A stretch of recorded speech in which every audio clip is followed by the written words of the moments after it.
Hello চাপাই সিন্ডিকেটবাসী, কেমন আছেন সবাই? আশা করি সবাই ভালো আছেন। তো ঘুম থেকে ওঠার পরেই দেখি ক্যাম্পাসের সামনে ডগ মামাগুলো ঘেউ ঘেউ করছে। তো ঘেউ ঘেউ করারও কারণ আছে, কারণ ক্যাম্পাসের দেওয়ালে কয়েকটা বান্দর মামা উঠে গেছে। তো এই বান্দর মামাগুলোকে দেখে ডগ মামাগুলো ঘেউ ঘেউ শুরু করে দিয়েছে, কারণ এই ক্যাম্পাসটা মূলত তাদের দখলেই থাকে, তারাই দেখাশোনা করে। তো আমরা দেখতে দেখতে স্টেশনে চলে এলাম। স্টেশনে আসার পর দেখি ট্রেন আসতে 1 ঘন্টা লেট করেছে। ট্রেন লেট করলেও আমরা লেট করিনি, আমরা সময় মতো গিয়ে 1 ঘন্টা স্টেশনে বসেছিলাম। আজকে আমরা টিকিট ছাড়াই ট্রেন ভ্রমণ করব। তো আমরা টিকিট কাটতে এসেছিলাম কিন্তু টিকিট পাই নাই। আর এই পাবনা স্টেশনের একটা দুর্বলতা আছে, এটা হচ্ছে এখানকার টিকিটগুলো অনলাইনে পাওয়া যায় না। যাই হোক, টিকিট ছাড়া কিভাবে গেলাম ভিডিওটি দেখলেই বুঝতে পারবেন। আমরা টিকিট কাটি নাই, যার কারণে আমরা লাস্ট বগিতে উঠে গেলাম। লাস্ট বগিতে উঠার পর আমরা দুইজন 2টা সিট পেয়েছিলাম। আমার সাথে ছিল আবুল হায়াত। ট্রেনে ওঠার কিছুক্ষণের মধ্যে বৃষ্টি শুরু হয়ে যায়, যার কারণে ওয়েদারটা একদম জোস লাগছিল, দেখতেই পাচ্ছেন। আর ট্রেনের লাস্ট বগিতে উঠার একটা মজা আছে, আপনি লাস্ট বগি থেকে পুরো ট্রেনটা দেখতে পারবেন। আর এখানে আরেকটা জিনিস, আপনার একটা ট্রেনের পাশ দিয়ে যখন আরেকটা ট্রেন যায়, এটা দেখতে আরো অনেক ভালো লাগে। আর সাথে যদি বৃষ্টি পড়ে তাহলে তো একদম মাখন। তো আপনাদের ট্রেনের নিচের দিকটা কেমন দেখানোর জন্য একটু ভিডিও করে নিলাম। এবার ট্রেনের উপরের দিকটা আপনাদের দেখাবো। এবার আপনাদের ট্রেনের জানালা থেকে দেখাবো কেমন ভিউ পাওয়া যায়। আসলে আমার ট্রেনের জার্নি করতে অনেক ভালো লাগে, আপনাদের কেমন লাগে জানি না। আপনাদের যদি ভালো লাগে কমেন্ট করে অবশ্যই জানাবেন। সিন্ডিকেটবাসী, আমরা এখন ট্রেনের প্রথম বগিতে আছি। আমরা লাস্ট বগিতে ছিলাম, আমরা মাঝপথে প্রথম বগিতে চলে এসেছি, কারণ এই প্রথম বগিটা অনেক সুন্দর একটা বগি, আপনারা দেখলেই বুঝতে পারবেন। ভাই সাহেব, আবুল হায়াত জীবনের প্রথম খাওয়াইলো কিছু।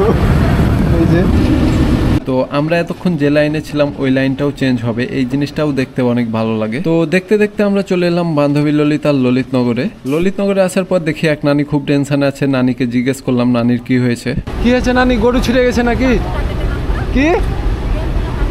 হ্যাঁ, নানির গরু ছিটে গেছে মনে হয়। তারপর আমাদের ট্রেন আবার রওনা শুরু করলো এবং পৌঁছে গেলাম আমার ফেভারিট রাস্তায়। এই চাঁপাইনবাবগঞ্জের আমনুরা বাইপাসের এই রাস্তাটা আমার অনেক ভালো লাগে, আপনাদেরও ভালো লাগবে আশা করি। এই রাস্তায় ট্রেনের সাথে মোটরসাইকেল চালানোর খুব ইচ্ছে আমার, ইনশাল্লাহ একদিন আমার এই শখটা পূরণ করব। এবং আমরা চলে এলাম আমনুরা বাইপাস স্টেশনে। এই স্টেশনটাও অনেক সুন্দর।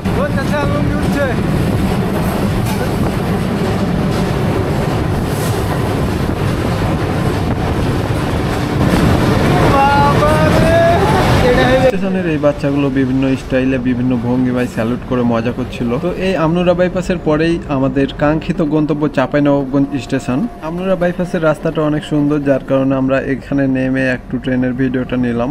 এখন আবার এই ট্রেন চাঁপাইনবাবগঞ্জ স্টেশনের উদ্দেশ্যে ছেড়ে দিল।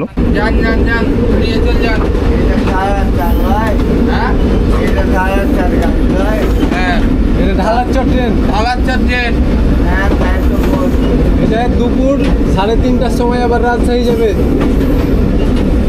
আগে দেন একটু।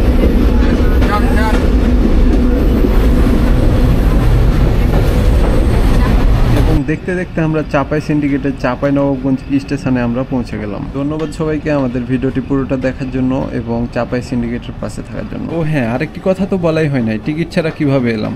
তো আসলে সেদিন আমাদের টিটি চেকই করে নাই, আসলে তারা ভেবেছে আমরা টিকিট কেটেছি কারণ সিটে বসেছিলাম।